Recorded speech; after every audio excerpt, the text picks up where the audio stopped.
Ladies and gentlemen, brothers and sisters, friends, enemies, and comrades, this is Kenyan Revolutionary. I hope you're doing well. Karibu sana, karibu sana. I want to start by playing this piece that I saw on Twitter as I wait for you guys to join in as we discuss the matter today. Please, if this is your first time, go ahead and subscribe to the channel and like the video. Let's try to get to 100 likes. Let's get started with this before I even mention the matter. Lakini bado sauti yangu haikufiki. Tuliamka mapema kuvote lakini bado sasa wametusahau.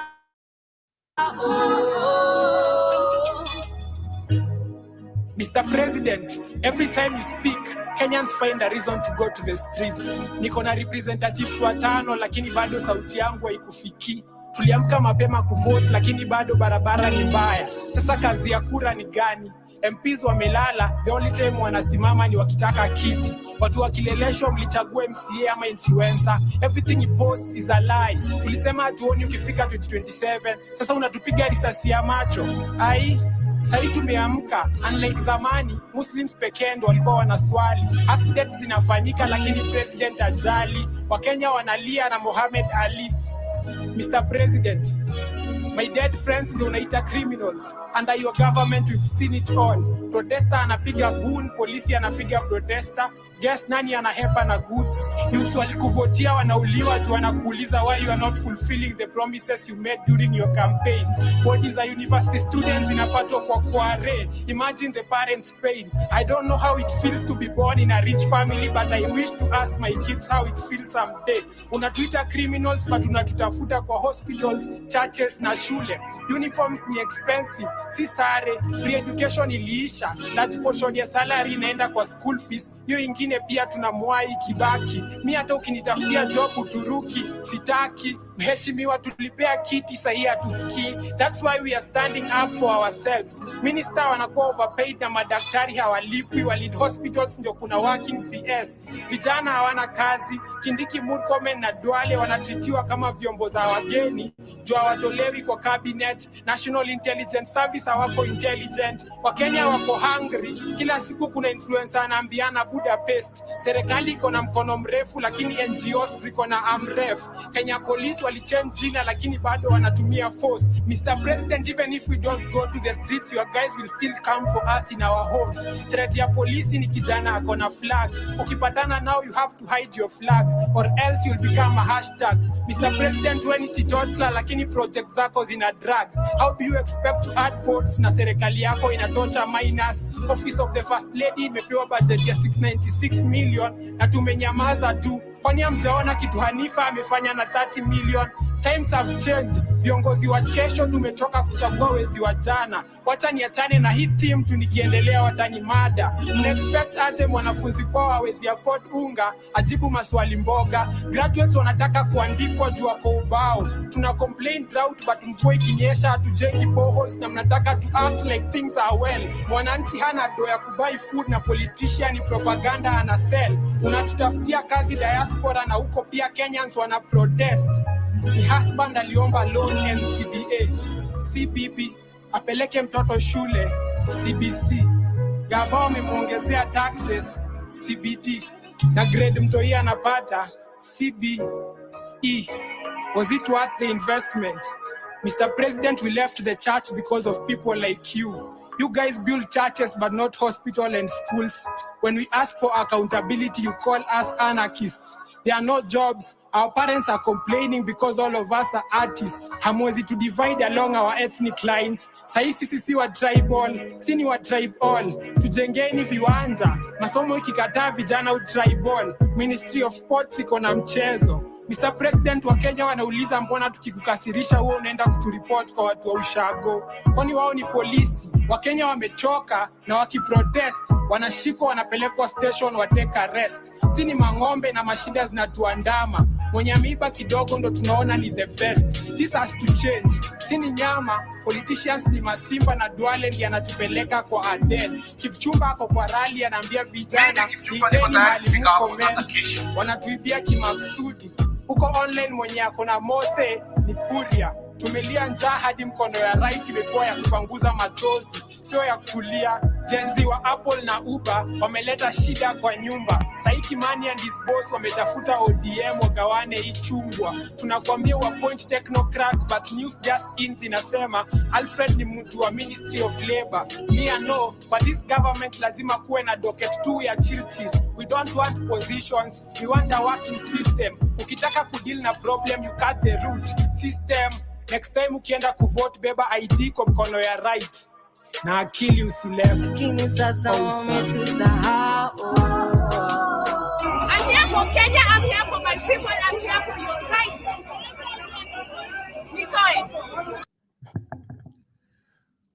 Okay, ladies and gentlemen, brothers and sisters, friends, enemies and comrades, I was really moved by that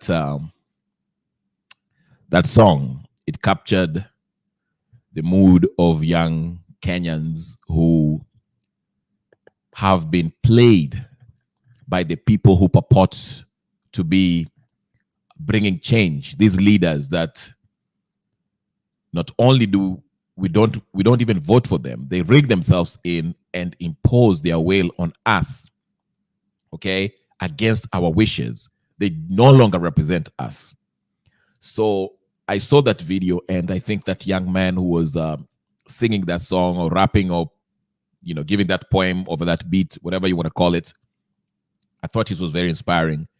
And videos that he put together, it's really touching, especially the end where that lady had the Kenyan flag. We remember, I forgot her name, in the last Mandamano when she was looking straight at the police officer and telling him that, hey, listen, I am not only fighting for my rights, but I am also fighting for your rights. So, you know, don't come here try to brutalize us. This is our fight. This is not a fight against each other. It is our fight as the people of Kenya. And as you can see, the top politicians, the bourgeoisie, what we call the political class, are ganging up together because they've realized that if this Gen Z movement succeeds tomorrow, if Ruto is overthrown the same way that Bangladeshi prime minister was overthrown, removed by the people, these guys will have to face the music. And when I say face the music, I mean the historical injustice that has happened in Kenya. The money that has been looted, the games that they've played. And it's not only Ruto by himself. The whole political class will go down. The previous governments, there'll be accountability for the people that had been killed historically. So there's a lot at stake for these political class. That's why you see they want to fight tooth and nail to maintain power. Now I'm receiving reports that I'm seeing on the Twitter space that, the government has already started putting roadblocks that are leading to Nairobi CBD, a sign that they are panicking. Not only that, their paid bloggers are now trying to misinform people, saying that the 99 has been cancelled. No, it hasn't. Karibu sana Melchizedek, I see you. Ken Biru, thank you very much for coming in. Karibu, as you guys come in. Bavarian black girl, give me your hair. Thank you. You're funny. Thank you for joining me. Please like, share, comment. And if this is your first time, ladies and gentlemen, brothers and sisters, take this opportunity to subscribe to the channel. This is the channel where we discuss things that go on in Kenya. And I am very pro Gen Z. I was pro Gen Z before Gen Z was Gen Z, okay? I always called for a total overhaul. So it is a wonderful thing. The silent majority, who are the Gen Z, are finally standing up and speaking up, and they've had enough of these games. And I have to salute them, who are going out there. They're doing much more than I've ever done in my whole life, campaigning, calling out this government. These guys are putting their lives on the line to protest and to force changes, regardless of the fears that are being sold to them, regardless of the violence that has been brought about to intimidate them, they are still sticking their neck and saying enough is enough. Kenya has to change. So we have to salute these young guys, Gen Zs, millennials, and also every other generation that are involved, that are in the streets, whether you are going to be in Nairobi or at your respective county. Rebel, salute to you. My utmost respect goes to you. Ibn Battuta, it is tomorrow. Yes, my friend. Like, share, comment, subscribe if you haven't subscribed. As we get started, is this the last night for Ruto as the president of the Republic of Kenya? Now, listen up. There are a lot of people who are saying, the naysayers who are like, oh, we've had this before. There was, you had that July 25th. You had other mandamanos on Tuesday, Super Thursday, Super whatever. So what's new? Why this time? Why do you think this is going to be the, Okay. And my answer will always be the same. Ruto is done. He's cooked either way. Whether he doesn't step down or resign tomorrow, the Gen Z will not relent. The die has been cast. It's a done deal. People have lost faith in this administration. People have lost faith in the legislative body. So regardless of this cabinet appointments, which was actually a clown show if you look at the vetting process, and the laws that they're coming out with, whether it's the oil and seeds legislation that they're trying to give power to these international bodies, it still remains. Ruto must go. So whether he resigns by tomorrow 3 p.m. or not, the people of Kenya are not letting up. Ruto has to go. And we are not waiting till 2027. I'm sorry. If you're aiming for 2027, please erase that out of your mind. I saw reports that, Matiang'i has hired, I don't know what firm to help him run for 2027. Matiang'i should be in committee. Matiang'i should be in committee today. He shouldn't be running for anything. But anyway, let me get started by, there's news that Francis Gaitho has been abducted. He was taken and nobody knows where his whereabouts is. What was Subaru, DCI, whatever the case is. They came in and got him and wakampeleka huko sijui wapi. And I had, we'll get to that. We'll get that. Let me just start with another news too. The Boda people were captured. Somebody captured a video of them meeting at a police station. Nikama, they are planning on unleashing violence. We saw that in Kapsabet yesterday, where the people were walking around with rungus, intimidating anyone who dares think about protesting tomorrow. That will happen. I told you, these are the last kicks of a dying horse. They are cornered. They're desperate. So they have to use everything. Misinformation. They'll try to divide the movement. You saw the misinformation when they're trying to say, Nani Nani has been cancelled. The misinformation, everyone is calling each other, what do you call him? Traitors and sellouts and all that stuff. Okay? Then there's, of course, there's violence. They are trying to send the people with rungus to walk around and intimidate people. They've started roadblocks, basically trying to limit movement, okay, within CBD or other places that they think that might be a target by the protesters. So all this just shows that this government is panicking. They're in panic mode right now, okay? Isaac Karanja is saying, we have faith in President Ruto. Okay. I don't know who you are referring to by saying we, because by the look of things, majority of Kenyans do not have faith in President Ruto. So please enlighten me, educate me Who are we? When you say we have faith in Ruto. We do not. As far as I'm concerned, 80% of Kenyans are not happy with this government and they want him gone. They want Ruto, not only Ruto, but the legislative body to go home. That's what it is. So they gave Ruto till 3 p.m. Tomorrow to resign. That's what's up there. If you haven't heard about that, please go ahead and check it out.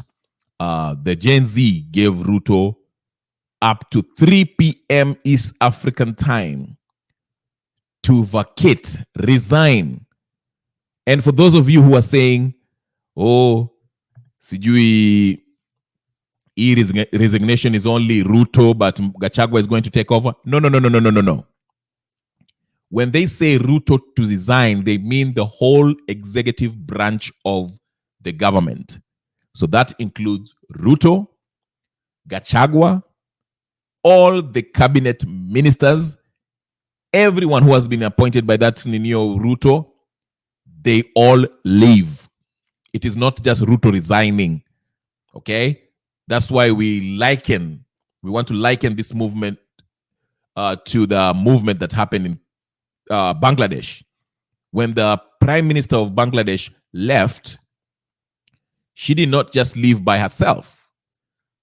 All her cabinet ministers and all that stuff, anyone that she had appointed left. In fact, there was I read about one of the top general that was advising her, the head of security, tried to board a plane off Bangladesh, but he was caught surrounded by the army, and they brought him back to be charged for the deaths of innocent protesters. So it's the same thing. So like I say, the Bangladeshi, when they removed the prime minister left with all her cabinet members, the vice prime minister, or whatever the case is. Hiyo serikali yote ilienda. Okay? So the same thing the Gen Zs are saying, if Ruto is to leave, it is not only Ruto. Okay? So for those of you Gachagua fans, please, I hate to burst your bubble, but Gachagua will not be taking over. It's Gachagua, Ruto, every cabinet minister, Wandai, Mbadi, all this nonsense who have been cabinet members, all of them, Mudavadi, all of them, they're going home. Same thing with the parliament too. They already have been rendered, they have already lost their power because the mace was taken up from the parliament, okay? So any law that has been passed through, all the voting and this nonsense is null and void. The parliament already was rendered useless. They were fired on July 25th when the people broke into the parliament, okay? The power was taken back by the people. They just don't know it. Legally, they are done and dusted. So when Ruto resigns, that's when we can have a transitional government. There's a lot of talk of people saying Koome can hold down the fort for 90 days while, the country prepares for the next election. Remember, the IBC will have to be redone again. Forget about this IBC act that Raila Odinga and Ruto came up with. Once Ruto leaves, okay, and from what I'm hearing, the plan is to let Koome, the chief justice, okay, because Ruto leaves, the parliament already has lost its power. They don't know it yet. They're still operating legally. So once Ruto leaves, the parliament leaves, Chief Justice Koome will be the head of the state for 90 days, during which there shall be preparation to the next elections, okay, where the country shall prepare for the next election. That means reconstitution of the IBC. We are not going to follow this IBC amendment act that Ruto and Raila came up with by putting their friends to become the selection panel and choosing their own corrupt leaders who are going to preside over the 2027 election. No. That's not the same IBC we're going to use. No. Once Koome, is in charge of the state, because the Parliament will be done, the legislative body will be done, the executive will be done, will be gone. Koome, from what my understanding is, shall appoint a transition commission or a transitional government, a body that shall basically make these kind of rulings, or they'll be given that power. They'll be delegated power to oversee the transition period until we have election in 90 days, where we will have a fresh election. Now, like I said, within these 90 days, there shall be reconstitution of the IBC. The people shall choose their own IBC commissioners, not the ones that Raila and Ruto wants us to choose. No, it will be the people, because the constitution says what? The people may. You remember that guy? In fact, I'm about to play him. The people may exercise their power directly. And you might be wondering, what do you mean the people directly? It is because we have been let down by the legislative body, which has become a rubber stamping organization for the executive. The executive have bribed the legislative body by incorporating the corrupt Azimio side to come to be part of the government. So anything that the Ruto wants, it gets rubber stamped by the legislative body. So they've lost legitimacy. The whole legislative arm of government of Kenya has lost legitimacy. And even the judiciary is not as clean.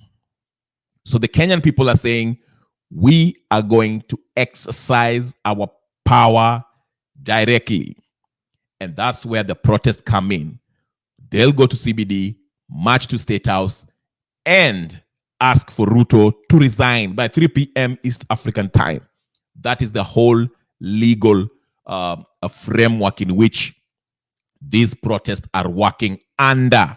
Okay, so let no one tell you that what these Gen Zs are doing is illegal. It is absolutely constitutional. The people may exercise their power directly, and that's what they're doing. So let no one tell you that, in order to remove Ruto, you have to look at the constitution, what the constitution says. So you articles 250. No. The people have reached a point where they are taking matters to their own hand. The representative that they delegated this power to have failed them miserably, terribly, abysmally. So they are taking matters to on their own hand, and they're telling the president, you need to go, and they're telling the legislative body, you need to go. The legislative body already have been removed. The measures have been taken. These people, they knew what they were doing when they went to that on the 25th. And this is similar what's happening now. Okay, before I get started, let me read some of the comments here. Fight Frank Kiminda, karibu sana. Please like the video and subscribe. Make sure you subscribe, guys. Subscribe, and like the video. Let's get to 100 likes today. I see 52 people are watching and going on. Please, I all need you 52 people to like this video and subscribe if you haven't subscribed. Frank Kiminda is saying, Isaac Aranja, it is you and okay. I'm not gonna read that. I got it. I got the point, Frank Kiminda. Karibu sana. Washi 255 niko ndani. Karibu Washi 254. Thank you so much for joining. Bavarian Black Girl is saying Kenyans are done with Ruto long time ago. Only paid bloggers are supporting him, and only rice and meat are still supporting him. Absolutely. Patrick Ochieng anasema kesho ni kubaya. Yeah, kesho ni hey, tomorrow is tomorrow, my friend. Bavarian Black Girl, greetings over there. Okay. Nemian Dar, karibu sana. Jack Sewe is saying, I plead with Raila to repent is over. I doubt he'll win the AU seat. He cannot wait for blood to be shed to get he's been doing this since 1997. Raila, I beg you to repent. Okay. Nehemiah and Dar anasema Ruto has messed our country. Let him just I think leave the office. That's what you mean. Okay, sure. Amazimbi saying ndio kuingi. Okay, so tomorrow is the D-Day. Now, I want to show you what's going on right now. There's something, these Gen Zs, let me tell you something about these Gen Zs. I know people are really, people like Ichungo are really don't understand how these guys are more sophisticated than you think. They're not a bunch of dummies who are going there running around protesting like they don't know what they're doing. They are doing everything legally. You can, if you go to the court and look at the constitution and look at what they're doing, it's all legal. But people don't know. People who don't know, they are, oh, these are anarchists, these are unini. No. I'll show you why. Now listen. This is how clever they are. There's a letter they wrote. I know you probably haven't heard of this letter. It's a letter that was written, and actually it was directed to the military, because military is always on the people's side. Did you see even in Bangladesh? You saw in Bangladesh and in Nigeria too. Remember, Nigerians are also going through something similar to what's going on in Kenya, right? Mandamano. There's a video that went viral on Twitter and Instagram in Nigeria, where the police forces were shooting at the protesters, right? And the army came in, and an army officer stood and warned the police and told him, hey, listen, you need to stop shooting at the innocent protesters. Stop it. And actually explained to him why he needs to stop shooting at the innocent protesters, okay? So the army is always with the people, okay? Now, something similar happened to Bangladesh when the prime minister asked the army to hit the streets and quell things against the protesters. The police were the ones who were shooting down protesters. But when the army came in, the army had a standoff, actually told the police to stop shooting at protesters. Okay?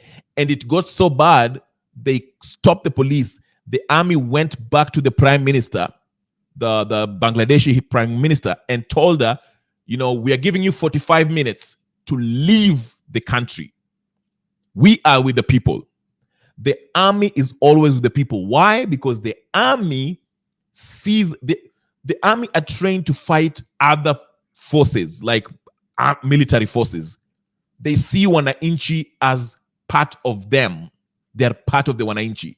And that's the mistake that Ruto is making. That's why you saw the last time, was it in Pipeline Road or something, Pipeline Mtaani, remember that? When Ruto brought the army people, the army actually started telling the police, stop shooting at residential places. Stop shooting these protesters. They're peaceful. They're not doing anything. They're not bothering anyone. And the police had to stop. That's why you saw the head of the IG, whatever, what's his name? I forget his name. That tall, dark man. It is said that the army told him, hey, you need to stop. So the IG akatoka kanza kujifanya, he's greeting people, the head of the police, internal whatever, I forgot his name. And you saw the video when he came and started greeting people. Hey, it's okay, we're not going to violate you. And that was after the army told him to listen, do not shoot people, stop it. That's why, and you saw people started, shangilia, jeshi ni yetu, jeshi wako na sisi, we like the army, whatever. And the army was actually escorting people to the neighborhoods. That's why you see the massacre that happened in Githurai happened after usiku, when the army had, mambo ilishaisha. Ndio sasa Ruto wakaanza kufanya hizo their criminal activity. They cannot do that criminal activity when the army is around. They know better. So the army has always, in all cases, whether it's Nigeria, whether it's in Bangladesh, even in Kenya. Well, with Uganda is a different story though. Museveni has a tight grip with the army. His son is the head of the army. That's why you saw Ruto went ahead after what happened. He put in what? Soipai, whatever her name is. His side piece. The girl that he used to date, or he's still dating by the side piece wake. Yeah? Put her there so he can have a direct he can give direct orders to the army. Because remember, even the vetting process, he was saying, I have no missing experience here. Army? I don't know, I've never worked with the military. But why do you think he put somebody's weak there? Ndio maana alitoa Duale from the internal union, whatever. Because Ruto want to have a direct give direct orders to the army. Because he knows he was losing them. So but kwa sababu anataka kujidanganya ati ameweka mtu hapo, he put somebody who he trusts most, his side chick, to head the head of the military. Okay, that way, so kesho mambo ikienda left, Ruto can always give direct orders. Because he saw what happened in Nairobi. The army stood with the people. Okay? Now, I told you that these Gen Zs are more sophisticated than you think. These guys are using their brains. They're not your average Josh Moore. Now, they wrote they wrote a letter to the army a few days ago. Okay? Do you remember that? Okay. I will read it to you. This is what they wrote to the... Can you see the screen, ladies and gentlemen, brothers and sisters? I'll read it very quickly. Please subscribe, guys. Subscribe, like, share, comment. Support this channel by subscribing. Subscribe. Please subscribe. It boosts it when it goes to the algorithm. People have to find out about this. Share the information. Tomorrow is a huge day. Huge day. So please subscribe. I see 65 people. All of you, please subscribe and like the video so it goes to the algorithm. It helps. Thank you very much, the ones who have already subscribed. Thank you so much. Let's continue doing that. Now, this is a letter that these Gen Zs wrote to the CDF. They wrote it to the Chief Defense Force, the army, basically. Okay? This is a letter that went to the army yesterday. And there's a reason why they did that. Because the Gen Zs want to make it clear that we are peaceful, and the people who always brutalize us is the what? The police force. So, army, if you get called in tomorrow, because tomorrow is going to be the D-Day. Ruto will need the army. There's no enough police forces that can stop these people. Remember when these guys went to the airport, JKIA? He had to call in the army because the police force are not enough to contain these Mandamano people. So imagine, I don't know how many people are in Nairobi right now, but if it's true that people left every part of Kenya to come to Nairobi for this event tomorrow, the police forces will not be enough. The army will have to be called in to help out the police. And like I was told you, the army are always with the people. They are not the ones who brutalize people. They're not the ones who abduct people. They're not. So listen up. So the Gen Z know that. They are thinking ahead. So they wrote to the head of the CDF, Chief Defense Force, okay? Which is basically the head of the army. Okay? And here it is. I will read it very quickly. So bear with me, ladies and gentlemen, brothers and sisters. Listen to me carefully. And while I do that, please go ahead and like, subscribe, share, comment, do all that stuff. All of you, please subscribe if you haven't subscribed. This is your channel. All right. He says, this is what Gen Z wrote to the CDF. Dear CDF, the head Chief Defense Force, Kahariri. Protection from police brutality during the 99 march. So they're asking the Chief Defense Force, the army, Kenya Chief Defense Force, to protect them against the police brutality, because the police are the ones who do the brutality, okay? Dear Sir, it's a short menu, I'll read it very quickly. Dear Sir, we write to you with a lot of pain.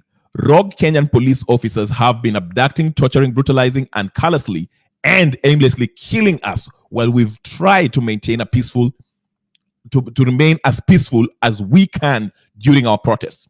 So far, 60 brave young Kenyans have been killed, while there are hundreds missing. Okay? As you're aware, we'll be peaceably and unarmed protesting within Nairobi CBD and other parts of the country on 8th August 2024.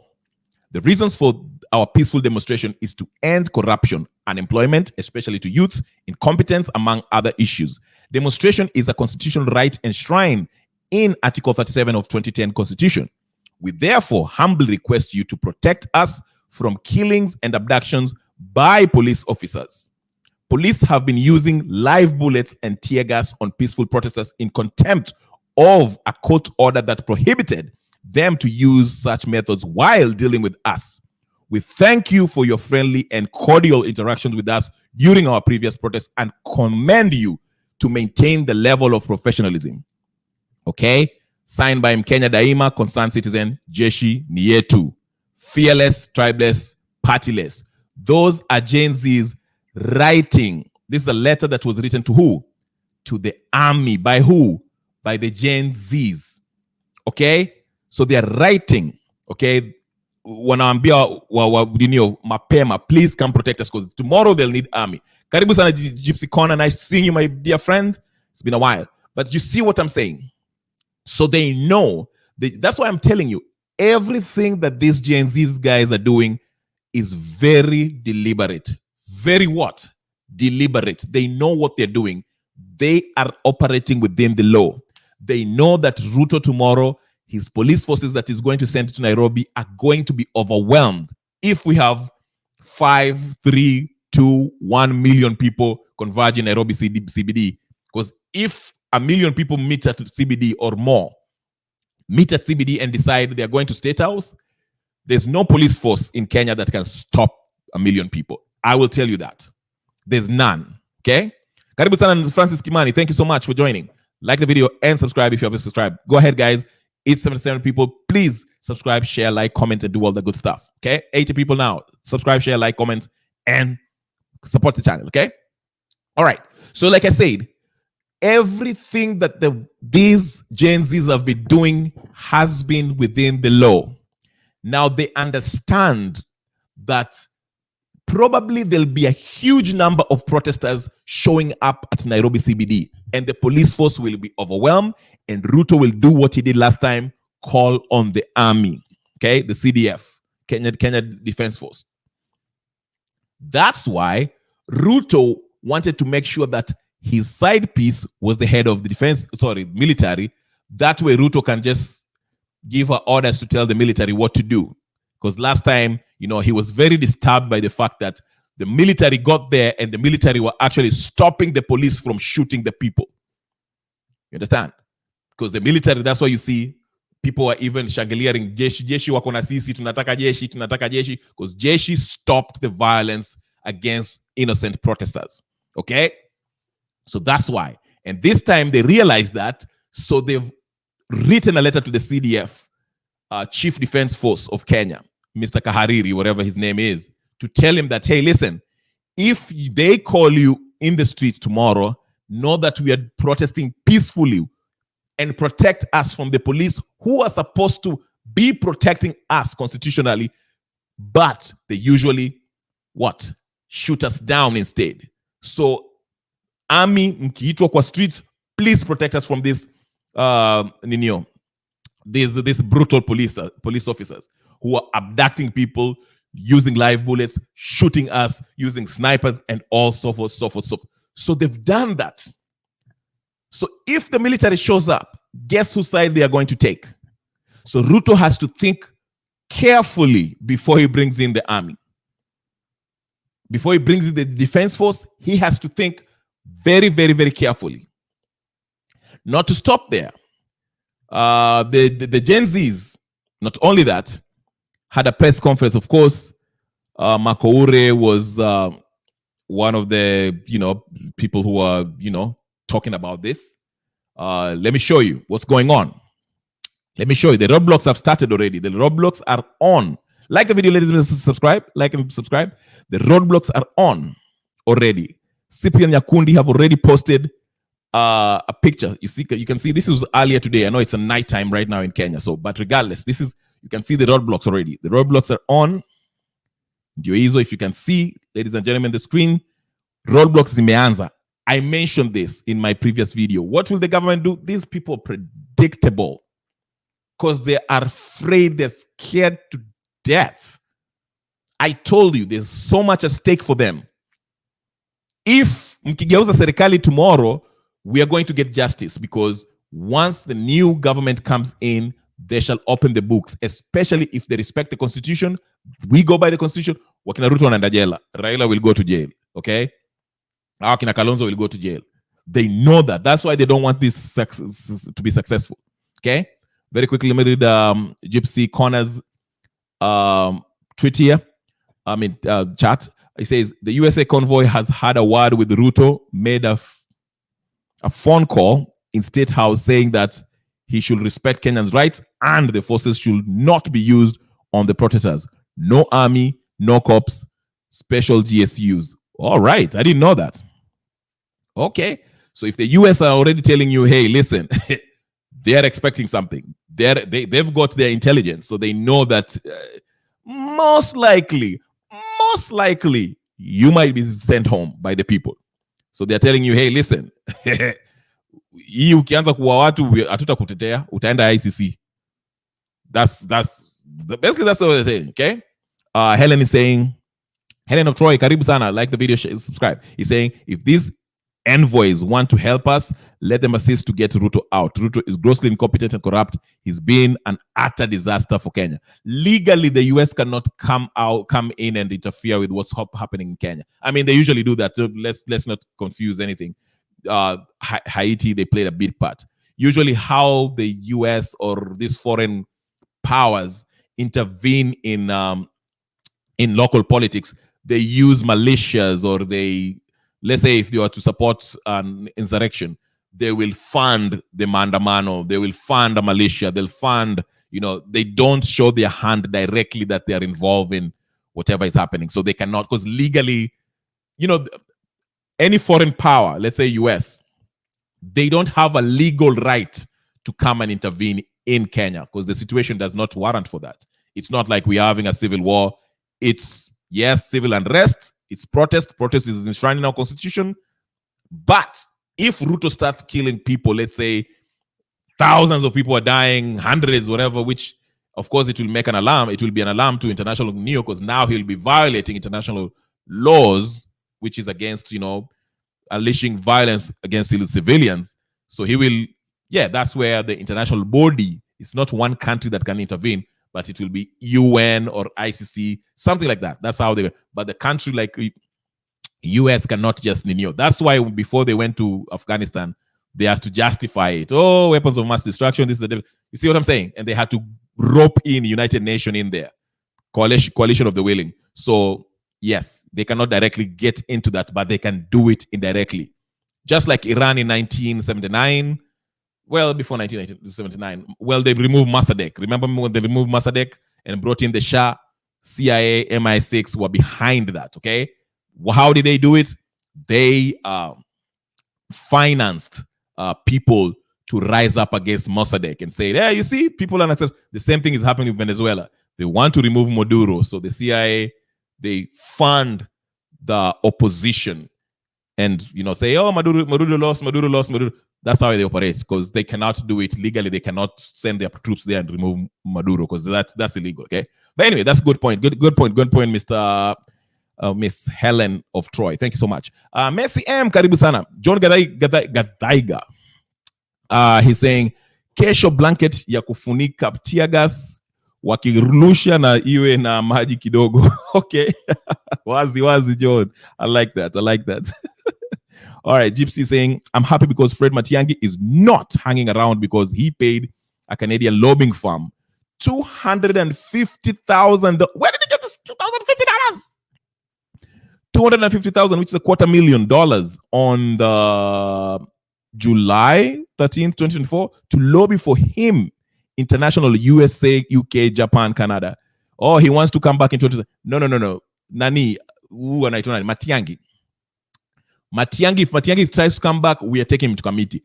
That's why it's so important for this. You know what?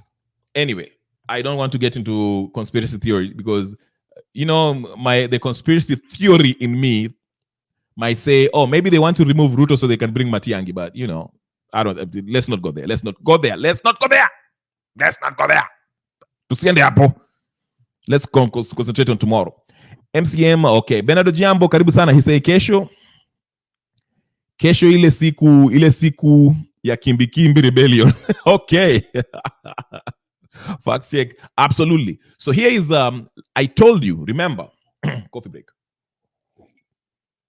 Niliwambia, these Gen Z are very deliberate how they move. You might think they're just a bunch of kids running around the town. No. They are very deliberate. They are very smart. They understand the law. They understand the constitution. That's why you see they are operating the way they are. And that's why you see they wrote to the KDF, wakambia army, in case mkiletwa, msituangalie kama sisi niyo. Just like the last time, to protect, please protect us against these police officers who are killing us. And not only that, now they're turning their attention to people. You saw the abduction. This morning, somebody was abducted, okay? So Samuel Makoure, whatever his name is, here he is. They were making it clear what unidentified men in civilian organ that is the police force, that not a police service. If we see unidentified men in civilian clothing, riding in government vehicles that have obfuscated commodities, we shall treat them as robbers. We shall treat them as thieves. We shall treat them as criminals. I want to assure all the Kenyans that we have not gathered here today in vain. Viva, comrades, viva! Viva! We assure Kenyans that we will not see those madmen on the streets. Yes. We have gotten to the point in this country where we even have Caucasians wielding arms on the streets. Tutakubali sakata. Tomorrow, as we march towards a new republic, I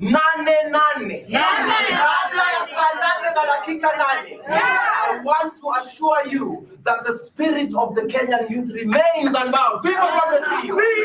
Viva comrades, viva! Viva comrades, viva! We shall march for our rights, and tomorrow we shall liberate this country.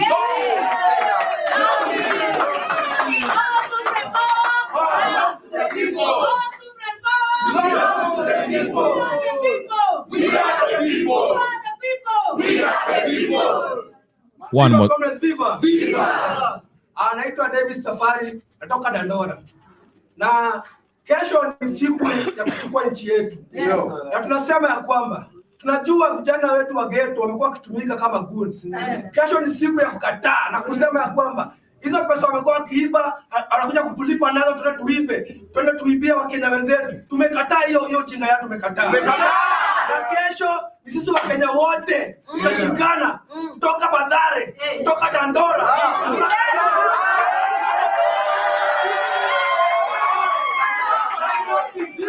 Kisumu, Mombasa, hadi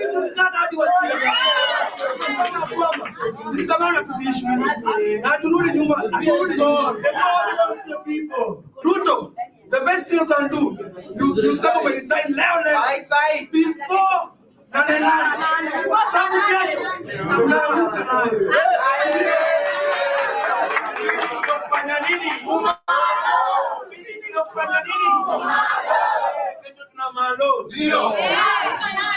High moral.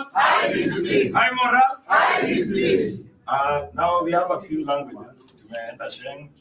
If there is somebody wants somebody to speak in another language,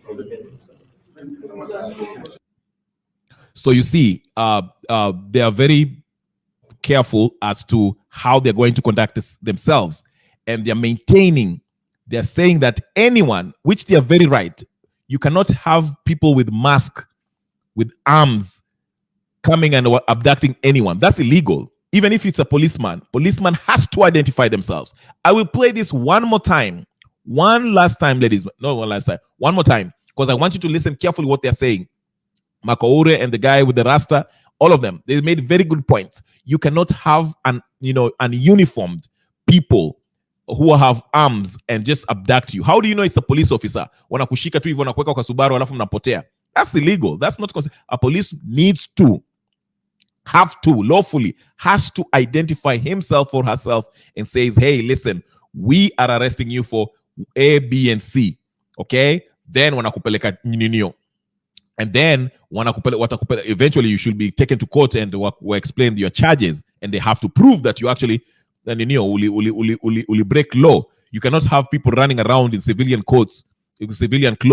Now amevaa mask, na wanakushika wanakuweka kwa ninio, wanakuweka kwa Subaru. No, you cannot have that, okay?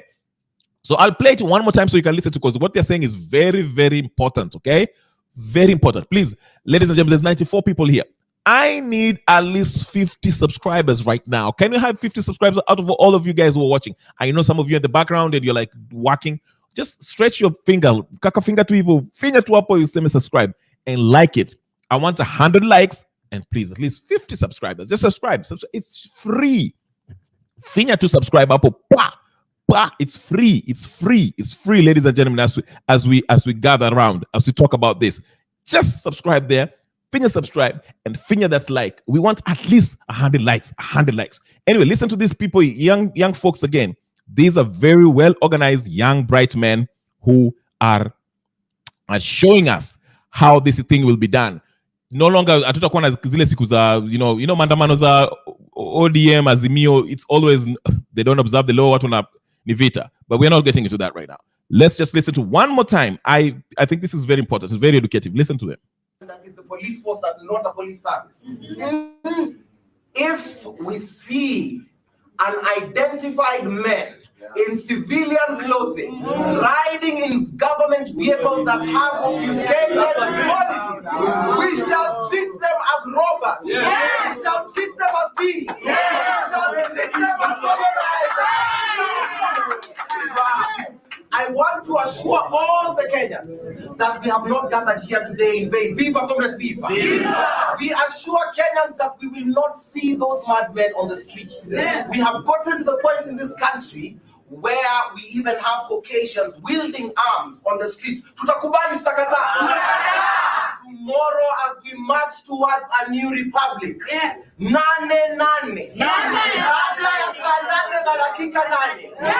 want to assure you that the spirit of the Kenyan youth remains unbound. Viva comrades, viva! Viva comrades, viva! Viva comrades, viva! We shall march for our rights, and tomorrow we shall liberate this country.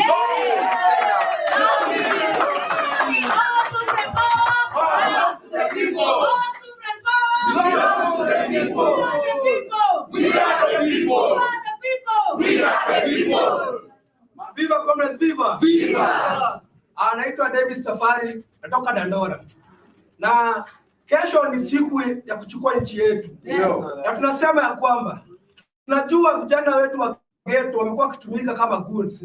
Kesho ni siku ya kukataa na kusema ya kwamba hizo pesa wamekuwa wakiiba, anakuja kutulipa nazo, twende tuibie Wakenya wenzetu. Tumekataa hiyo chinga ya tumekataa. Na kesho ni sisi Wakenya wote tutashikana kutoka Mathare, kutoka Dandora.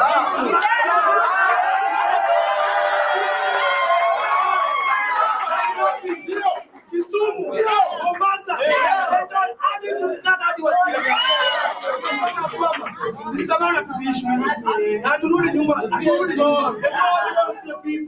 Ruto, the best thing you can do, you step up and resign before High moral.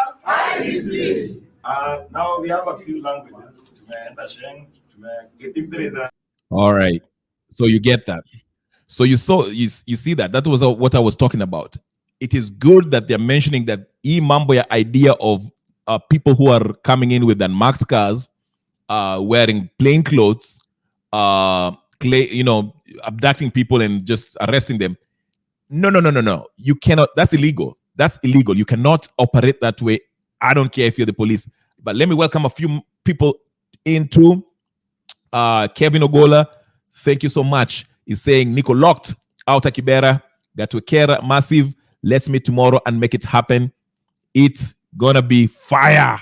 Nani, let's make it a story for generation to generation to talk about. Thank you so much. That's the attitude. Oh my God. Rebel salute to you, for all of you guys who are ready. Up on Nairobi CBD mko ready. You are ready for tomorrow. Oh, I'm so hyped, to be honest with you. Now, listen. Ruto came out and tried to discourage people at sijui msiende nane, sijui nini. And he even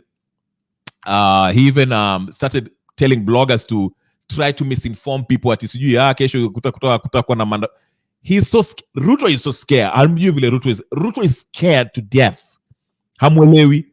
This guy is the most. Watch. Anyway, let's watch this piece of news so you can instead bank on the. Yeah. Now, President William Ruto has strongly condemned the planned Nane protests set for Thursday across the country. During his visit to Embu County to launch and commission several projects, Ruto urged Kenyans to stay away from the demonstrations and instead bank on the newly formed cabinet, which he believes will bring positive change. We begin our broadcast tonight with our very own Melita Oletenges. After a period of 2 weeks of relative calm in the country, the Nane protests set to take place this Thursday are causing a stir on and offline. President William Ruto, who visited Embu County on Wednesday, condemned the protests as destructive and disruptive. We are a proudly democratic country based on the firm foundation of the rule of law. There is no room for anarchy, chaos, and violence. We are a country that believes in peace, that believes in the rule of law, and everybody's right is protected under the rule of law and under our constitution. Some Kenyans, especially the youth, commonly referred to as Gen Z, have vowed to demonstrate on Thursday to reject President Ruto's administration, calling for his resignation. Sisi wote tuko kiwanjani.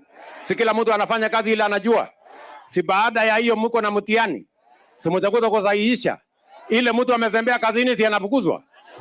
Ama namna gani? Naona mzee mwingine huko anasema atembee nyumbani ile mtu hajafanya kazi. Recent controversies surrounding Ruto's government leading to the forced dissolution of his cabinet have fueled this unrest.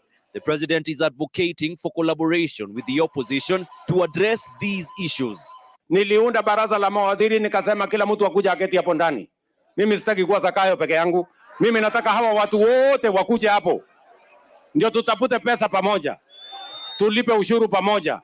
Tulipe madeni pamoja. Tupange maendeleo pamoja. Mimi nauliza nyinyi watu wa hapa Kamburu, mnataka tuungane ama tutengane? Ruto was accompanied by Deputy President Rigathi Gachagua amid political murmurs in the corridors of Parliament of a plan to impeach him. In a media interview, Gachagua stated that he is not intimidated by any attempts to oust him.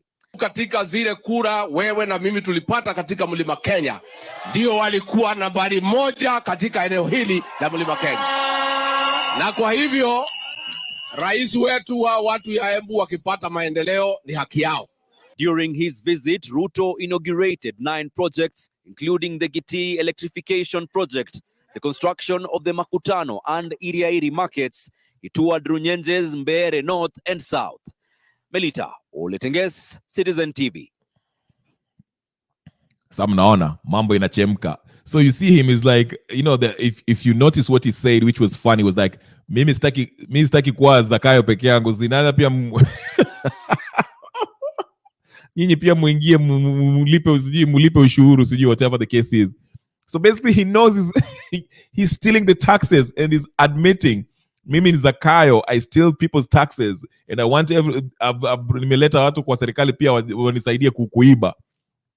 This is the kind of president we have in Kenya. Unfortunately, this is ridiculous. Ruto has to go. Ruto has to go.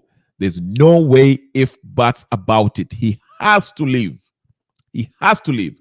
In fact, now, coming back, this is how ridiculous it is. I've mentioned this. The Constitution is what is leading this mandamano. You see, the president is trying to make this an illegality. At least point these Wandamanaji, these Gen Zs, he's trying to call them anarchists, but they are protected by the law. The people have decided, not only are they going by Article 37 of the Constitution, which says you can protest peaceably, they are taking it to another step, which is they are taking back the power that they gave, that they delegated to the president, the executive, and the legislative body. And now they're saying, hey, listen up, you guys have to go. A good example is what everybody saw the vetting. You saw how ridiculous the vetting process was. It was a sham.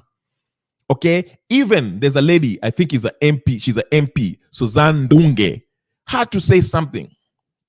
She said President Ruto's new cabinet nominees are more of political manipulation than what Kenyans are looking for.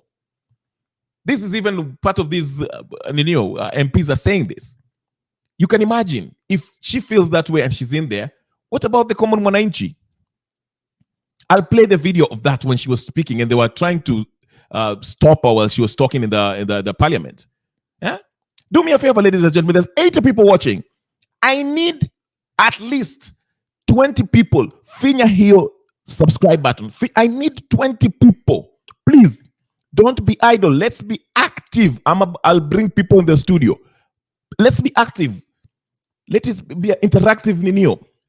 I want to read your comments and I want you to be part of this. Subscribe. Hit that subscribe button and like the video. I want this video to be out there so people can see what's happening. Okay, while I play this, so I know you've been listening. Maybe some of you are at work. You cannot. Maybe umetoka kazini, uko kwa kitanda, unaangalia, unakula. Just stretch that finger. Pop. Subscribe to pop. Subscription. Okay. While I play this video, here it is where Ms. Ndegwa was making her case in Parliament in front of the speaker. Here it is, ladies and gentlemen. Let's listen to her as you subscribe and like the video. Let's get it. So I really feel very, very cheated as a member of Parliament and of Cabinet. I think, in my own opinion, Honorable Speaker, the major challenge we are facing as a country, which the President clearly declared, we had a Cabinet that was incompetent. And there was the issue of exclusion, which came out very clear. In case you don't know, let me just help you guys if you're Ninio. All the cabinets, those nominees, Wakina Opiyo Wandayi, Mbadi, Joho, they've all been approved. All of them have been approved, except one. The lady, Langata, whatever her name is. But all of them, Wakina Mbadi, Oparanya with his corruption, Mbadi with his checkered past, what wamekuwa approved by this parliament. So I'm giving you context. This is why this lady is talking like this. But you can imagine, people who we know are corrupt. Okay, Parliament may approve direct. So here is she's speaking her mind about this. Of Cabinet, I think, in my own opinion, Honorable Speaker, the major challenge we are facing as a country, which the President clearly declared, we had a Cabinet that was incompetent, and there was the issue of exclusion, which came out very clearly. Honorable Speaker, as I sit here and listen to the committee report, I just wonder, as a specialist in issues technical and the capacity building, how was the capacity and the competence developed for over 70% of the cabinet in less than a month?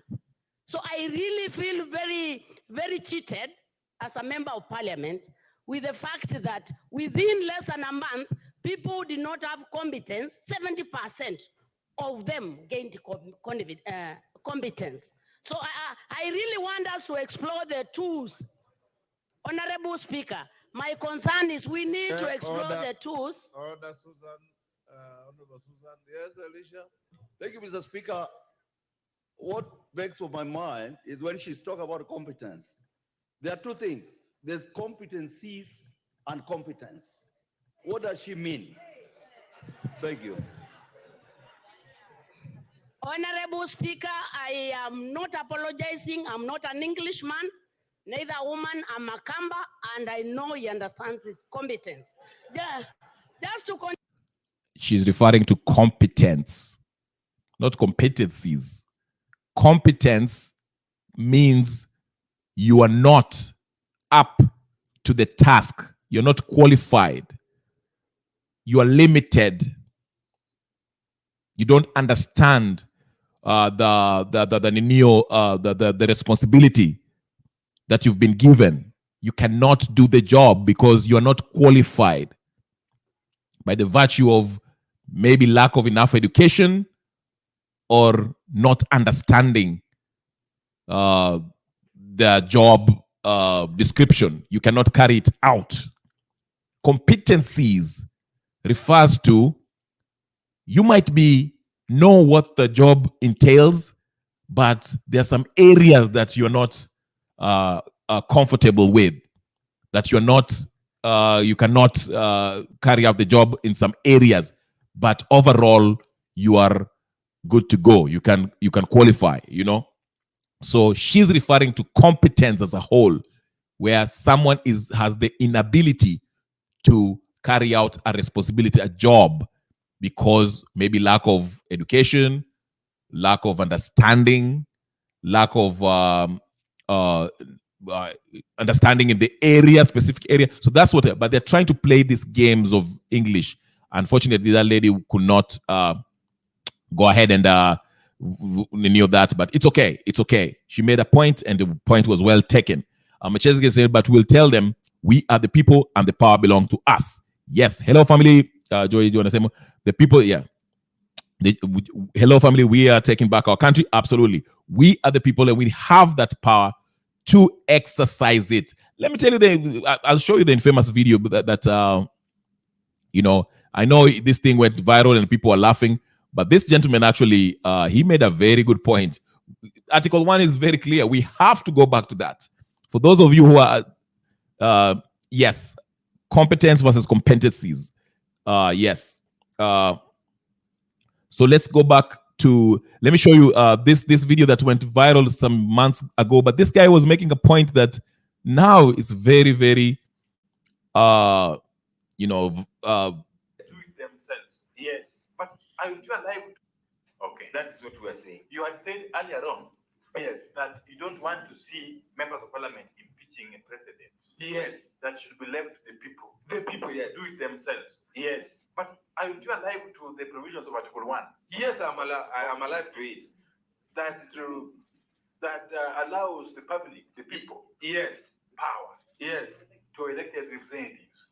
The wording which is used in that given article, Learned Council, if I may, if you look at the sovereignty of the people, it says that all powers, all sovereign powers belongs to the people of Kenya and shall be, underline the wording shall, mandatory, be exercised only in accordance with this constitution. The people may, optional,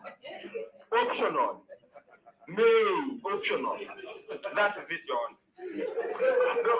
No, complete it, may exercise their sovereignty power either directly or through their democratically elected. So the wording, the conjunction may, I apply one. Thank you very much. Yes. And I think that is a plain language.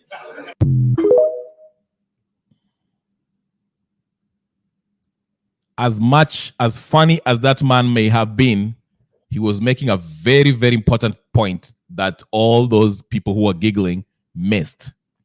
He outlined and said, the sovereign power lays with the people, and it shall be exercised. It shall be what? Exercised, which means that power by the people shall be exercised. But it shall be exercised either directly or indirectly. So currently, it was being exercised indirectly through these arms of government. Ruto being the executive, we delegated that power to him. The legislative body, the legislative, which comprises of the parliament and the house with the senators and stuff. And then with the judiciary, with the courts and stuff. And even in the locally, the counties, MCAs and stuff, those are delegated powers, which means the people are exercising that power indirectly through these arms of government. So when someone comes and starts arguing that, this removing Ruto through popular revolution, like the Gen Zs want to remove him, is illegal, that it is stated in the constitution how you can remove Ruto only by when he resigns and then Gachagua becomes the... That is nonsensical, because Article 1 says we, the people, have the sovereign authority, power. We are exercising it indirectly. Now, the people that have been delegated this authority indirectly have failed us. They failed because we asked them not to pass the finance bill. They passed it. They asked them not to give us that housing levy. They did pass it. We asked them to stop corruption. They did. They were attacking corruption. We asked them not to give us these cabinet ministers. They went ahead and gave us the cabinet ministers. So we've tried to exercise our power indirectly through these delegated powers that we gave the president and the legislative body and the judiciary, and it has all failed. So the Gen Zs are saying, since all that have failed, we are not going to waste our time to look at articles 55, 250, where it says that the president can only resign. That's the only way he can leave power. Now we are saying, since we've tried to express that power, exercise that power indirectly, and the people who represent us have failed, the people shall now exercise it, their power, their sovereign authority, directly. Direct. And that's why they went to the parliament and they took the mess. And from that day, July 25th, the parliament has been operating illegally. They don't have the sovereign authority of the people, the blessing of the people. Any laws that has been made after that is illegal, because the people went to the parliament and took that mess. So tomorrow, when the people go to State House, now akiingia kwa State House, that will be officially rendering Ruto useless. He has lost his power, because now the people will be exercising their sovereign authority directly. Direct. And it is all legal. That's why I told you the Gen Z are more sophisticated than you think. These are not anarchists. These are not people just walking around. The people are exercised. That's why it's on Article 1 of the Constitution. It is like Genesis. When you read Genesis, it tells you the nature of who this God is. He's a sovereign being. He defines where the power lies, the Alpha and the Omega. It starts with him and it ends with him. He's the power. Like the video, subscribe, like. I'm explaining to you guys who keep on saying that Ruto cannot leave unless he resigns. And when he resigns, he has to give it to Gachagua. No. They're all going home tomorrow. And I'm telling you the reason why. That's why I'm giving you the example of the Bible. The Bible starts with Genesis, because he wants to explain the history of man and who created man and where the sovereign power lies. It lies with God. So even if man decides to not follow this Bible and do whatever they want to do and do all that nonsense they want to do, God can decide by exercising his sovereign authority to do whatever he wants. If he says, okay, now you don't want the Bible, I'll change and make another Bible. He can do that because he has the sovereign authority power to do that. That's why I'm saying in the beginning, the Genesis starts by defining. So for any reader who is going to read that Bible, understand who has the ultimate say when the question arises. The same thing with the Constitution. The same thing with the Constitution.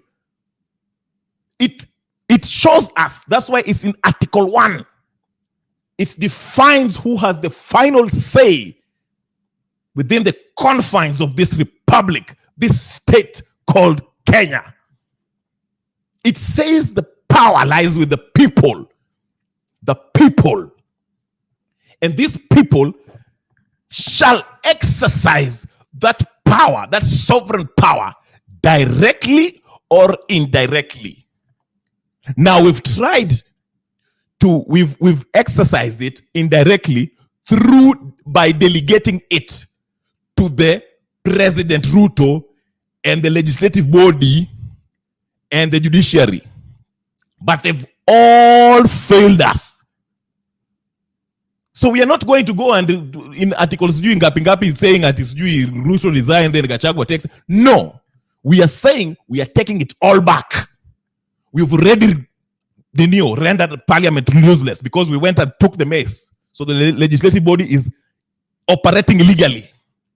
So now we want to go to State House and remove Ruto and tell him you don't have a job anymore, because the sovereign power lies with the people, the sovereign authority of the people. Karibu sana WS Banker, nice seeing you. Fredo Duor, go ahead. You understand? So let no man deceive you by telling you that the people of Kenya don't have authority. They do, and they're going to exercise it tomorrow. So if they decide Ruto must go, Ruto along with Gachagua and the whole cabinet, the whole executive arm of government, Ruto has to obey that. That's why the United States told Ruto, you have to obey the law. So if the people want you out, you must leave. Utoke, upende, usipende. Na sio tafadhali. Sio tafadhali, Ruto. You have to leave. Because that's what the Constitution says. It is the supreme law of the land. Ruto must go. Raila must go. Hizi mchezo wa Gachagua na sijui, they all must go. No more tribalism, no more hizi mchezo za sijui corruption wakina Oscar Sudi. They have to understand what the Constitution says. Tulikuambia hatutaki corruption, ukaendelea. Tulikuambia hatutaki finance bill, ukaendelea. Tulikuambia hatutaki housing levy, ukaendelea. Tulikuambia hatutaki hawa kina sijui Wandai na sijui Mbadi sijui and all these useless people from ODM, ukaendelea. So now we are coming to remove you by force because we have the sovereign power to do though. And that's why these kids, this Gen Z who make up Kenyan, majority of Kenyans, are going and they've written to the CDF, Kenya Defense Forces, to back them up in case ukileta amba polisi wao kwa tunataka kuua watu. The army should stand with us and protect us from Ruto's murderous police officers. So Ruto is going home tomorrow. Na sio tafadhali. Tafadhali iliisha kitambo. Sio tafadhali Ruto, sio tafadhali. That was your last speech in Embu. Ndio maana you saw them eating with Gachagua na kula mkate mahali pale because they know their time is up. Raila enda kaongea huko na hizo puzi zake za AU. Hata enda mahali, Raila is not going anywhere. Raila will still be here making noise. Utamuona Gen Z wakichukua hii kiti, utamuona atajifanya, I've always supported Gen Z. He will tell Sefuna. Atajileta wote mpaka waende. All of them. Kila mtu. Mambo ya tibi mtiala la pala la pupapa hakuna. We have to have a new Kenya. Mchezo za paka na panya imeisha. Over. We don't want to hear that anymore. Mchezo wa ukabila ati sijui Gachagua sijui is going to be impeached, sijui watu wa Mount Kenya, sijui watu wa Kalenjin, sijui wa Jaluo, sijui wa Waluya, sijui watu wa Tialala, sijui watu wa Tawe, sijui. Hii mchezo itaisha kesho. Tialala TB sijui nini, maneno ni matatu sijui nini. Corruption ya sijui fertilizer sijui nini. No. We are putting that to rest tomorrow. The sovereign people exercising their power that is enshrined in the Constitution by exercising it directly.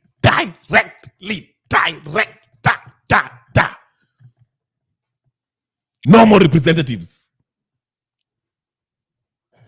Where Tangula cannot speak for anyone. Wandai cannot speak for anyone. Babu Owino cannot speak for anyone. Ndindi Nyoro cannot speak for anyone. Ichungwa cannot speak for anyone anymore. The people are representing themselves directly.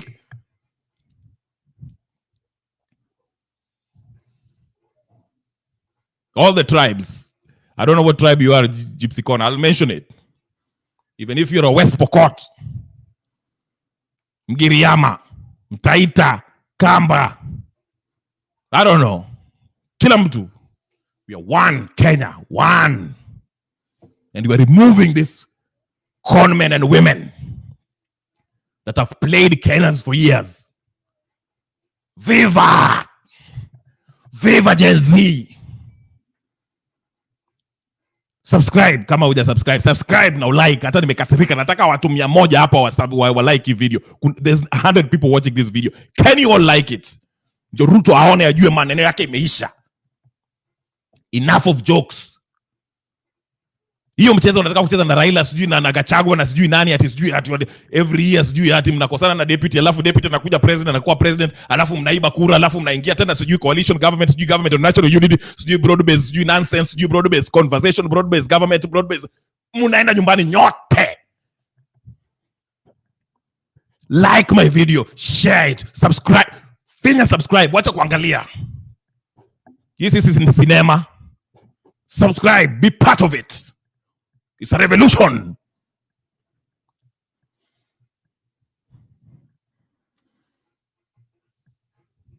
Subscribe, be part of the revolution.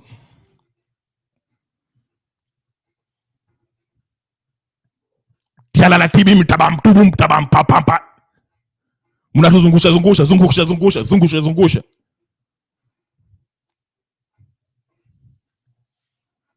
100 people like this video. Like it. Kesho ni siku. Nitaingia mapema kesho. Ruto akitoka kesho naingia hapa na underwear chupi ya red. I'll go in my live in my chupi ya red. Iko na flag ya Kenya. I'm not playing. It's been a while. Kenya has to be liberated. Tuge anatuambia ati pesa yetu inakuwa printed in Germany. What kind of nonsense is that? Hata nani Kagame alisema Africa can only be free if they use their own currency. Currency ambayo una own. Tuko na gold, tuko na silver na kila kitu. Why can't we buy that?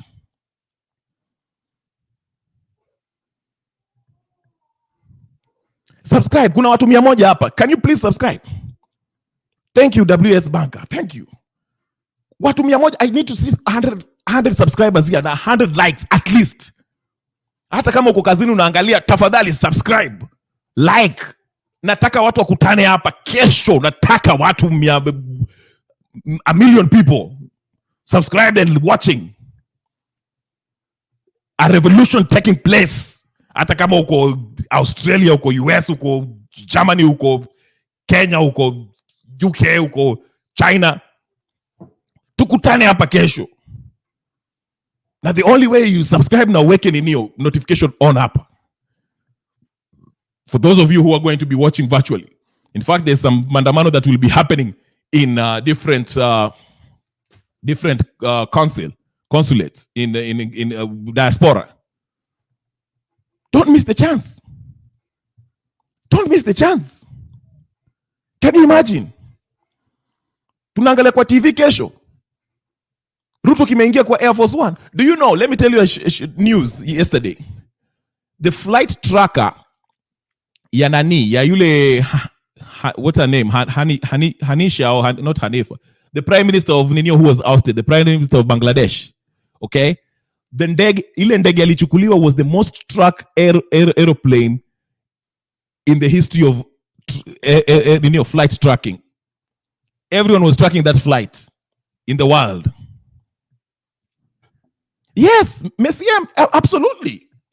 Burkina Faso said they're not using the French franc anymore. You cannot be liberated until you have control of your own currency. I've been preaching this. Back it by gold. Tuko na gold. Tuko na hizo maninio minerals ambao they are being mined in those ninio packs. Eh? We can do it. Yeah. Hasina na hasira yake alikimbia. Sheikh Sahina na hasira yake. Her flight, the flight that she took from Bangladesh to New Delhi was the most tracked flight in the history of flight tracking. So can you imagine tomorrow? Ruto na marafiki zake wa Adani wamtumia ile jet walimtumia. Imchukue na Charlene na Rachel na sijui George sijui nani hao watoto wake. Waingie kwa ndege na tutrack hiyo ndege tukiangalia wakienda Congo, Brazzaville. Ama aende kwa Museveni. Kwa Museveni is too close. Anaweza kuogopa. Ataenda Congo Brazzaville. We shall track that flight ya Ruto kesho akienda ninio. We shall see vile tulininio ya Sheikh Hasina. Sheikh Hasina. Sui Hasira. You understand what I'm saying? Huh? Tomorrow is the D-Day.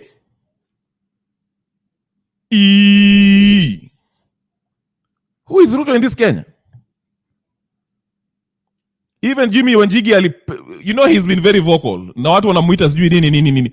Here is what Jimmy Wanjigi said. Hebu tuangalie Jimmy Wanjigi naye. Jimmy Wanjigi naye. Here is Jimmy Wanjigi. Jimmy Wanjigi so ameandika hapo. Si mnaona kwa screen? Mnaona? Mnaangalia? Haya.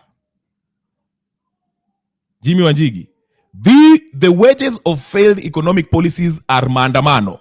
You kill, you steal, you bankrupt our nation, resign. 8-8. Ndio hiyo.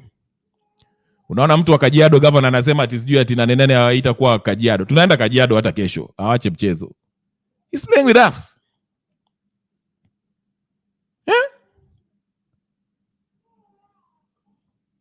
Some ODM leaders are saying ati sijui 8-8 isiendelee. Serious sellouts. Hao bado wanafikiri ni mchezo. 90 people watching. Please. Nyote musubscribe na mulike. I need 100 likes. Winfrey Karanja. Aki, your faith with Ruto.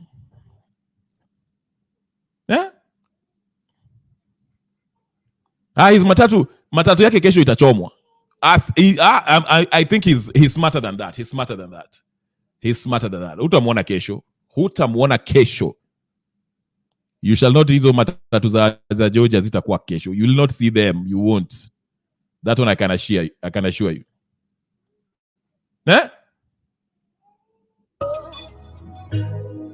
Mr. President.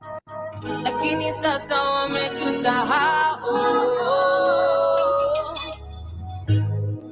Mr. President, every time you speak, Kenyans find a reason to go to the streets. Niko na representatives 5 lakini bado sauti yangu haikufiki. Tuliamka mapema kuvote lakini bado barabara ni mbaya. Sasa kazi ya kura ni gani? MPs wamelala, the only time wanasimama ni wakitaka kiti. Watu wakileleshwa mlichagua MCA ama influencer. Everything you post is a lie. Tulisema hatuoni ukifika 2027. Sasa unatupiga risasi ya macho. Sasa tumeamka, unlike zamani, Muslims pekee ndo walikuwa wanaswali. Accidents zinafanyika lakini president ajali. Wakenya wanalia na Mohamed Ali. Mr. President, my dead friends ndio unaita criminals. Under your government we've seen it all. Protester anapiga goon, polisi anapiga protester. Guess nani anahepa na goods? Youths walikuvotia wanauliwa tu, wanakuuliza why you are not fulfilling the promises you made during your campaign. Bodies are university students inapatwa kwa kware. Imagine the parents' pain. I don't know how it feels to be born in a rich family, but I wish to ask my kids how it feels someday. Unatuita criminals but unatutafuta kwa hospitals, churches na shule. Uniforms ni expensive, si sare. Free education iliisha. Large portion ya salary inaenda kwa school fees. Hiyo ingine pia tunamwai Kibaki. Mi hata ukinitafutia job Uturuki sitaki. Mheshimiwa tulipea kiti sahi hatusikii. That's why we are standing up for ourselves. Minister wanakuwa overpaid na madaktari hawalipwi. While in hospitals ndio kuna working CS. Vijana hawana kazi. Kindiki, Murkomen na Duale wanatitiwa kama vyombo za wageni. Juu hawatolewi kwa cabinet. National Intelligence Service hawako intelligent. Wakenya wako hungry. Kila siku kuna influencer anaambiana Budapest. Serikali iko na mkono mrefu lakini NGOs ziko na amref. Kenya Police walichange jina lakini bado wanatumia force. Mr. President, even if we don't go to the streets, your guys will still come for us in our homes. Threat ya polisi ni kijana ako na flag. Ukipatana now you have to hide your flag or else you'll become a hashtag. Mr. President, 20 totla lakini project zako zina drag. How do you expect to add votes na serikali yako inatocha minus? Office of the First Lady imepewa budget ya 696 million na tumenyamaza tu. Kwani hamjaona kitu Hanifa amefanya na 30 million? Times have changed. Viongozi wa kesho tumechoka kuchagua wezi wa jana. Wacha niachane na hii team tu, nikiendelea watani mada. Mna-expect aje mwanafunzi kwao hawezi afford unga ajibu maswali mboga? Graduates wanataka kuandikwa juu wako ubao. Tuna complain drought but mvua ikinyesha hatujengi boreholes na mnataka to act like things are well. Mwananchi hana do ya kubuy food na politician propaganda ana sell. Unatutafutia kazi diaspora na huko pia Kenyans wana protest. Ni husband aliomba loan NCBA, CBB apeleke mtoto shule, CBC gava wamemuongezea taxes, CBD na grade mtoi anapata, CBE. Was it worth the investment? Mr. President, we left the church because of people like you. You guys build churches but not hospital and schools. When we ask for accountability, you call us anarchists. There are no jobs. Our parents are complaining because all of us are artists. Hamwezi to divide along our ethnic lines. Sahi sisi si wa tribal, sini wa tribal. Tujengeni viwanja. Masomo ikikataa vijana utribal. Ministry of Sports iko na mchezo. Mr. President, wa Kenya wanauliza mbona tukikukasirisha wewe unaenda kuturipoti kwa watu wa ushago? Kwani wao ni polisi? Wakenya wamechoka na wakiprotest wanashikwa wanapelekwa station wateka arrest. Sini mang'ombe na mashida zinatuandama. Mwenye ameiba kidogo ndo tunaona ni the best. This has to change.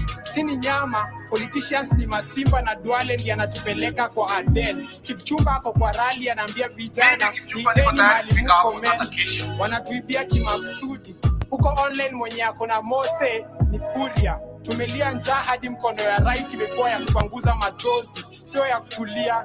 Genz wa Apple na Uber wameleta shida kwa nyumba. Sahi Kimani and his boss wametafuta ODM wagawane ichungwa. Tunakwambia wa point technocrats but news just in inasema Alfred ni mtu wa Ministry of Labor. Me I know, for this government lazima kuwe na docket 2 ya Churchill. We don't want positions, we want a working system. Ukitaka kudeal na problem you cut the root system. Next time ukienda kuvote beba ID kwa mkono ya right na akili usileft. Lakini sasa wametusahau. I'm here for Kenya, I'm here for my people, I'm here for your right. Nitoe.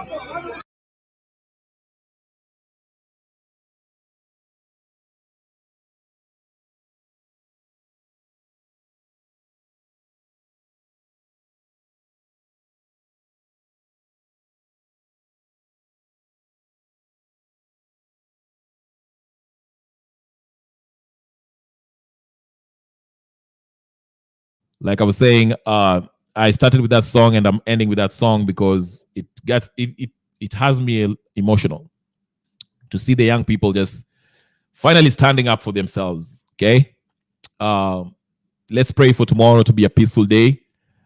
Peaceful in the sense that we shall have a peaceful transition of power from Ruto stepping down. Amniski, sorry guys, can you hear me? Okay, am I audible? I'm just saying, as I was saying, I like that song because it has me emotional. It kind of depicts, it captures the mood of the country, especially among the youth, showing how they're standing up for themselves, even in economic situation where it doesn't seem like there's no hope. You know, they're standing up and they're facing the power, speaking truth to power. You know, so let's hope tomorrow is peaceful. And let's hope we have a peaceful transition of power, you know, because Ruto is desperate. The powers that be, it's not only Ruto. This is a fight against the bourgeoisie, the people who are up there, the political class, as we call them in Kenya. They're desperate. And they know if the people remove Ruto, all the wealth that they acquired illegally shall be taken back. So they will try to make sure that they scuttle this movement and that mandomano. And the more desperate they get, the deadlier they become. We saw that in Bangladesh when they were shooting people, killing people, and doing all that stuff. So we can only pray for the brave young men and women who are going out there to stand up for their country. I'll leave it with that, ladies and gentlemen. Again, please subscribe, share, like, comment. And let's meet up tomorrow. Put your notification on We shall be monitoring things as they unravel tomorrow to see what happens. All right. Thank you so much. I cannot shout out everyone who was here, but for the Gypsy kama kawaida, WS Banker, oh my goodness, Joy Wairimu, Messi M, Black Gypsy Cham, Winfred Mweni, Kaya, I can go on, Alice Nalika. I have to shout all of you out. Fred, I think it's Frederick Oduor, Melchizedek Odiambo, everyone who contributed in this, Kevin Ogola, Bernard Ojiambo, everyone, John Githaiga, sorry, Helen of Troy, Francis Kimani, Nehemiah Ndar, Jack Sewe, Bavarian Black Girl, Patrick Ochieng, Washi 254, Frak Kiminda, Isaac Karanja, Ibn Batuta, Ken Biru.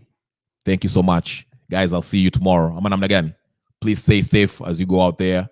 There's safety in numbers. Beba Maji, flag, and all the good stuff, okay? And always stay around people who you came with for safety. Thank you, and peace and blessings.